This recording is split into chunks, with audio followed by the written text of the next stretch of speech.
صلى الله عليه وسلم اللهم صل على سيدنا إبراهيم وعلى آل سيدنا إبراهيم وبارك على سيدنا محمد وعلى آل سيدنا محمد كما باركت على سيدنا إبراهيم وعلى آل سيدنا إبراهيم في العالمين إنك حميد مجيد. يروي الإمام أحمد في سننه بسند صحيح عن أبي هريرة رضي الله عنه قال رسول الله صلى الله عليه وسلم. Tonight's hadith is from the collection of Imam Ahmad, and it's authentic chain of narration, and it's narrated to us by Abu Hurairah. And if you remember, for the past maybe several months, we started a series where we talked about Jannah hacks. So small, easy to do deeds that have significant reward with Allah subhanahu wa ta'ala. I'm going to start, inshallah, another series now that we've kind of covered more than a dozen hadith.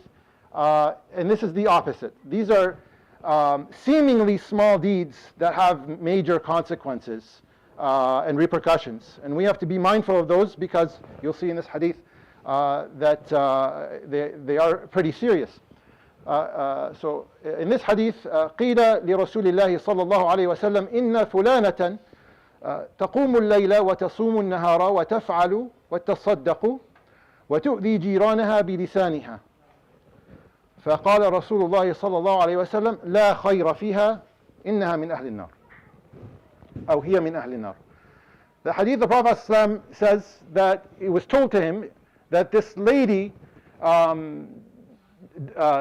stays up at night to pray, prays the night prayer, fasts during the day, gives sadaqah, gives a lot of charity, and does a lot of good deeds.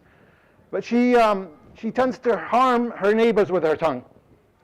And the Prophet ﷺ's response was, there is no good in her. There is no good in her. She is of the people of the hellfire. Now if you think about this, right? Imagine staying up at night, waking up night after night in the middle when everyone's sleeping, and you're establishing the night qiyam prayer. You are going through the long days of the summer and and throughout the whole year you're fasting. You are giving from what you have, your wealth, to charity, sadaqat to people that need it, to institutions. And you do a lot of good deeds. And then all of that is destroyed by one action. And that is using your tongue against or to harm your neighbor.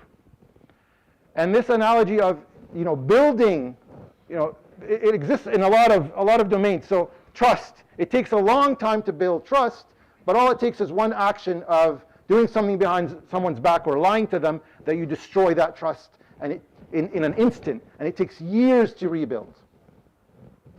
Same as a building, right? It takes a long time to build a building, and you can destroy it in a matter of seconds. Same thing with our deeds. And this is attributed to what we might think it's not a big deal. And I'll give you examples of this shortly, inshallah. But this is very important that we pay attention to this. And the neighbor especially. The Prophet ﷺ, there's another hadith where Jibreel came and advised him about the neighbor, so much so that the Prophet ﷺ said, I thought that Jibreel would actually make my neighbor an heir, an inheritor. Almost the status of my own family. That's how important the neighbor is. And this hadith says, don't harm the neighbor. Why the neighbor? Well, the neighbor is right beside you. You have access to a lot of their private life that other people may not have. You might see things and hear things that people don't know and don't see on a regular basis. So your neighbor is vulnerable to you. And acts of harm could be that you talk behind them, behind their back, to other people.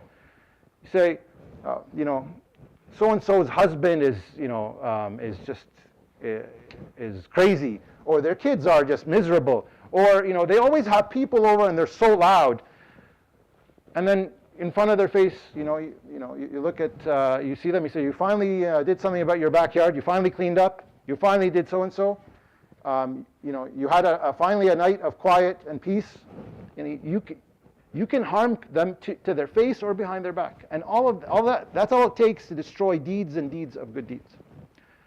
And so the neighbor is vulnerable, and so we have to protect our neighbor because they almost have rights similar to our own families. So I ask Allah subhanahu wa ta'ala to make us of those who are best of conduct to their neighbors and protect us from these seemingly, although they're grand in the sight of Allah subhanahu wa ta'ala, evil deeds. I hope that was beneficial. يروي الإمام أحمد في سننه بسند صحيح عن أبي هريرة رضي الله عنه قال قيل لرسول الله صلى الله عليه وسلم إن فلانة تقوم الليل وتصوم النهار وتفعل وتصدق وتؤذي جيرانها بلسانها، فقال رسول الله صلى الله عليه وسلم لا خير فيها، هي من أهل النار. صدق رسول الله صلى الله عليه وسلم. سبحانك اللهم وبحمدك.